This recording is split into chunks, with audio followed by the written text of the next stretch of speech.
দেশের নানা মহলে প্রশ্ন উঠেছে, দেশে কি কোনো সরকার আছে? দেশ আসলে কে চালাচ্ছে? তৌহিদি জনতা নাকি অন্তর্বর্তী সরকার? সম্মানিত দর্শক, শুভেচ্ছা নিন। আপনারা জানেন, বাংলাদেশে সাম্প্রতিক সময়ে তৌহিদি জনতা নামক একটি ধর্মভিত্তিক রাজনৈতিক গোষ্ঠী এবং তাদের জঙ্গি আন্দোলন বারবার আলোচনায় এসেছে এবং আমরা লক্ষ্য করছি যে অন্তর্বর্তী সরকার এসব আন্দোলন কার্যকরভাবে প্রতিহত করার ক্ষেত্রে অথবা দমন করার ক্ষেত্রে বারবার ব্যর্থ হচ্ছে। কখনো কখনো প্রশ্ন উঠেছে, সরকারের ভেতরের কোনো গোষ্ঠী কি তথাকথিত তৌহিদি জনতাকে মদদ যোগাচ্ছে, প্ররোচিত করছে? দেশের মূল সমস্যাকে জনগণের কাছ থেকে আড়াল করবার জন্যই কি তৌহিদি জনতাকে ব্যবহার করছে, নাকি তৌহিদি জনতার প্রতিনিধিরা সরকারের ভেতরে ঘাপটি মেরে বসে আছে? সরকার যদি তৌহিদি জনতা সরকারের চেয়ে বেশি শক্তিশালী হয়, তাহলে প্রশ্ন উঠতেই পারে, আসলে দেশ চালাচ্ছে কারা? তৌহিদি জনতা না অন্তর্বর্তী সরকার, নাকি কোনো বিশেষ গোষ্ঠী, নাকি দুই পক্ষের টানাপোড়েনের মাঝেই চলছে দেশ? তৌহিদি জনতা কি, এটা মোটামুটি আমরা ইতিমধ্যেই জেনে গেছি। এটি একটি ধর্মভিত্তিক রাজনৈতিক গোষ্ঠী যারা ইসলামী বিধান অনুযায়ী দেশ পরিচালনার দাবি তুলছেন, তাদের বহু বিক্ষোভ সমাবেশ দেশের রাজনীতিতে নতুন মাত্রা যোগ করেছে। তাদের লক্ষ্য রাষ্ট্র ক্ষমতায় পরিবর্তন আনা, একটি ইসলামী রাষ্ট্র প্রতিষ্ঠা করা। অন্যদিকে সরকারের দায়িত্ব শান্তি শৃঙ্খলা রক্ষা করে সংবিধান অনুযায়ী দেশ চালানো। কিন্তু প্রশ্ন উঠেছে, কোনো বিশেষ গোষ্ঠীর চাপে বা দাবির মুখে সরকারের সিদ্ধান্ত নেওয়ার ক্ষমতা কি সীমিত হয়ে পড়েছে? ক্ষমতা দুই ধরনের মূলত। একটি প্রাতিষ্ঠানিক ক্ষমতা, অর্থাৎ সংবিধান, আইন, পুলিশ, প্রশাসন, আদালত, সরকারের হাতে এই ক্ষমতা। দেশ চালানোর আনুষ্ঠানিক কর্তৃত্ব মূলত সরকারের কাছে। দ্বিতীয় ভাগে হয়েছে সামাজিক বা রাজনৈতিক ক্ষমতা, অর্থাৎ গণজাগরণ তৈরি করা, জনমত প্রভাবিত করা, রাস্তায় উপস্থিতি দেখানো। এই ক্ষমতা বিরোধী দল বা তৌহিদি জনতা বা রাজনৈতিক দল বা নাগরিক সমাজ বা বিশেষ কোনো গোষ্ঠীর হাতে। প্রশ্ন হলো, কোন ক্ষমতা বেশি কার্যকর? সরকার কি রাস্তার ক্ষমতার কাছে বা রাস্তার ক্ষমতার চাপে নীতি নির্ধারণ করছে? তাদের ইচ্ছা অনুযায়ী সরকার নীতি গ্রহণ করছে, নাকি সরকারই সব কিছু নিয়ন্ত্রণ করছে? সাম্প্রতিককালের তৌহিদি জনতার বিভিন্ন আক্রমণমূলক আচরণ বা জঙ্গি আচরণ এই প্রশ্ন তুলতে বাধ্য করছে এবং সরকার যেখানে প্রতিবারই তাদেরকে প্রতিহত করার ক্ষেত্রে, তাদের এই কর্মকাণ্ড বন্ধ করার ক্ষেত্রে ব্যর্থ হচ্ছে, তখনই প্রশ্ন বারবার সামনে আসছে। প্রশ্ন হলো, কোন ক্ষমতা বেশি কার্যকর? যেমন কিছু উদাহরণ দেওয়া যাক। কোনো বক্তার একজন বক্তব্য নিয়ে বিক্ষোভ হলে সরকারের সেখানে পদক্ষেপ নিতে হয়, কিন্তু আমরা দেখতে পাচ্ছি যে সরকারের যে আইনশৃঙ্খলা বাহিনী, তারা এই পদক্ষেপ নিতে অনেক বেশি বিলম্ব করে। ঘটনা ঘটে যাওয়ার পর তারা ঘটনাস্থলে উপস্থিত হয়, কখনো কখনো ঘটনাস্থলে উপস্থিত থেকেও তারা নির্বাক ভূমিকা পালন করে।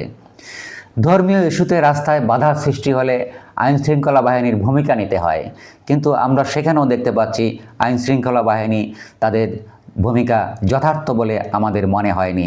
তারা এক ধরনের গা বাঁচানো তথাকথিত উপস্থিতি, তাদের শারীরিক উপস্থিতি দেখা গেলেও তাদের কোনো অ্যাকশন আমরা দেখতে পাই না এবং তারা বলে থাকেন যে তারা অ্যাকশন নিতে গেলে হয়তো অনেক মানুষ মারা যেতে পারে, গোলাগুলি করা হতে পারে। রাষ্ট্রের এই বাংলাদেশের বর্তমান রাজনৈতিক অবস্থায় সেটি হয়তো কাম্য নয়, কিন্তু সরকারের আইনশৃঙ্খলা বাহিনী কি চুপ করে দাঁড়িয়ে থাকবে? তাদের দায়িত্ব হচ্ছে বল প্রয়োগ করে হলেও শান্তি শৃঙ্খলা রক্ষা করা। কোনো অন্যায় আবদারের বিরুদ্ধে যখন প্রতিরোধ বা রাস্তা ঘেরাও করে বা কোনো অফিস বা কোনো প্রতিষ্ঠান ভাঙচুরের ঘটনা ঘটে, কোনো মানুষকে মৃত্যুর দিকে ঠেলে দেওয়া হয়, সেই সময় কি সরকার আইন শৃঙ্খলার বাহিনী নীরব থাকবে, নাকি বল প্রয়োগ করে সেটাকে শান্ত করার বা নিরস্ত্র করবার জন্য চেষ্টা করবে? সেটি একটি প্রশ্ন, সেই ভূমিকা। আমরা দেখতে পাচ্ছি সরকার তথা আইনশৃঙ্খলা বাহিনী তাদের ভূমিকা পালনে ব্যর্থ হচ্ছে, আমি একটু আগেই বলেছি। তাহলে কি সিদ্ধান্ত নেওয়ার সময় সরকারের জনরোষ বা বিশেষ কোনো গোষ্ঠীর প্রতিক্রিয়ার জন্য ভয় পাচ্ছে? তারা কি মনে করছে যে যদি এসব জায়গায় আমরা ব্যবস্থা নেই বা বল প্রয়োগ করি, তাহলে তাদের বিরুদ্ধে, সরকারের বিরুদ্ধে তারা আরও অধিক বেশি শক্তিশালী হয়ে সরকারকে অকার্যকর করে দেওয়ার জন্য চেষ্টা করবে। তাহলে সরকারের যে কি তাদের ক্ষমতা বেশি, সেটাই তো প্রমাণ করছে সাম্প্রতিক ঘটনাগুলি। তাই প্রশ্ন উঠছে, দেশ কি সরকার চালায়, নাকি যাদের রাস্তায় শক্তি দেখানোর ক্ষমতা আছে তারাই চালায়? আমরা দেখছি কেউ রাস্তায় নামলেই পুলিশ প্রশাসন ভয় পায়।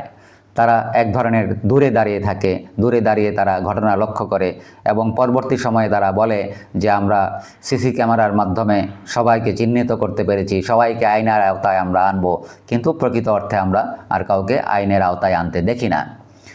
ধর্ম নিয়ে রাজনীতি করে কেউ সুবিধা নিচ্ছে কিনা সেটা নিয়েও আমাদের সন্দেহ হয়, কারণ আমরা প্রথম থেকেই দেখতে পাচ্ছি এই অন্তর্বর্তী সরকার ধর্মাশ্রয়ী যে দলগুলো রয়েছে, বিশেষ করে জামাত ইসলামী এবং তাদের সহযোগী সংগঠনগুলো, তাদের প্রতি সরকারের এক ধরনের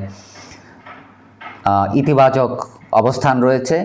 তাদের দাবি দাওয়া সরকার অনেক গুরুত্বের সাথে নিয়েছে, তাদের অনেক দাবি বা অন্যায্য দাবি বলতে গেলে সরকার মেনে নিয়েছে এবং প্রশাসনের বিভিন্ন স্তরে তাদের দাবির মুখে অনেক গুরুত্বপূর্ণ দায়িত্বে তাদের পক্ষের লোকদেরকে বসিয়ে দিয়েছে।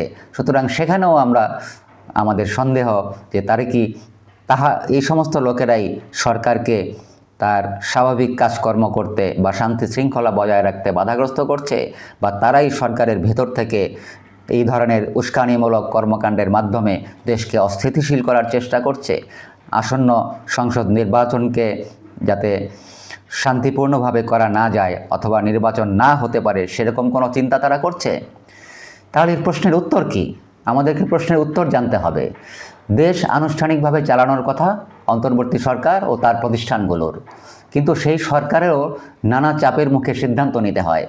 তৌহিদি জনতা বা অন্য কোনো গোষ্ঠীর সরব উপস্থিতি সেই চাপেরই কি একটি অংশ?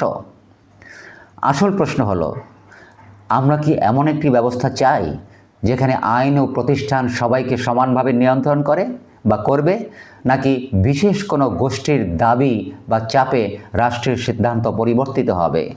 যেটা আমরা প্রায়শই লক্ষ্য করছি যে বিশেষ কোনো গোষ্ঠীর চাপে, বিশেষ করে এই তথাকথিত তৌহিদি জনতা বা ধর্মভিত্তিক বা ধর্মাশ্রয়ী রাজনৈতিক দলগুলোর অযাচিত চাপে সরকার তার সিদ্ধান্ত পরিবর্তন করছে বা সিদ্ধান্তকে প্রভাবিত করছে।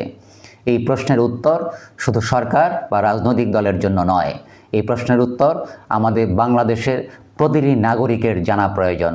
আমাদের অধিকার রয়েছে যে প্রকৃত অর্থে সরকার কে চালাচ্ছে সেই বিষয়টি জানার, এবং সরকারের ভেতরে কারা ঘাপটি মেরে বসে আসে এবং সেই প্রতিক্রিয়াশীল বা ধর্মাশ্রয়ী বা ধর্মান্ধয়ী যে গোষ্ঠী, তারা সরকারকে কিভাবে প্রভাবিত করছে, কতটা প্রভাবিত করছে, তা জানবার অধিকার আমাদের প্রত্যেকটি জনগণের রয়েছে।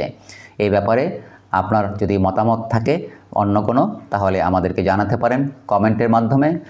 দেশ চালাচ্ছে কারা বলে আপনি মনে করেন, সেটি আমাদেরকে জানাতে পারেন কমেন্টের মাধ্যমে। ভিডিওটি ভালো লাগলে শেয়ার করতে পারেন এবং চ্যানেলটি সাবস্ক্রাইব করে আমাদের সঙ্গে থাকতে পারেন। সবাইকে ধন্যবাদ আজকের আলোচনা শোনার জন্য।